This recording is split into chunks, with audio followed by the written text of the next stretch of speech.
एक बड़े नामनिष्ठ संत के मुख से मैंने सुना था कि आरंभ करिए नाम के गान से।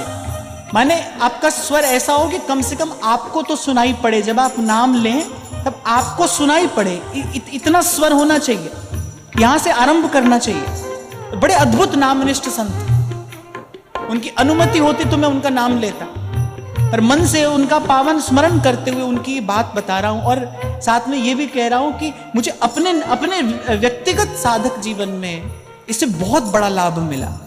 कभी सहज में मन लग जाता है भजन में, कभी कभी तो ऐसा मन होता है कि कहीं पर भी आप कुछ भी करते हो पर मन की स्थिति भजन में ही होती है। कभी कभी तो व्यवहार में भी भजन हो रहा होता है और कभी कभी भजन में भी भजन नहीं हो रहा होता।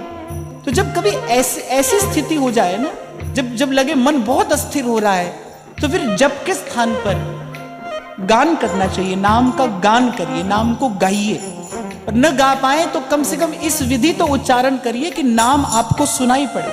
और कहते हैं इससे थोड़ा आगे चलेंगे फिर उपांशु जप है।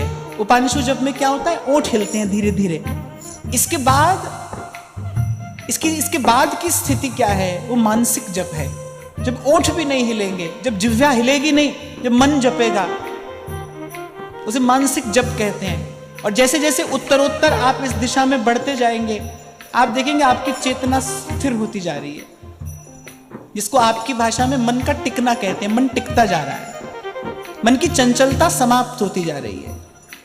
मानसिक जप की स्थिति में पहुंच जाने के बाद आपकी चेतना लगभग स्थिर हो जाती है, लगभग स्थिर हो जाती है। मैंने फिर बाहर की अनुकूलता प्रतिकूलता बहुत अधिक प्रभावित नहीं करती। और फिर इसके बाद की जो पूर्ण परिपक्व अवस्था है, इसको अजपा जप कहते हैं। इसकी बात कबीर कह रहा है, सुनता है गुरु ज्ञानी, सुनता है गुरु ज्ञानी। जब आप जप कर नहीं रहे, जब हो रहा है, आप तो सुन रहे हैं,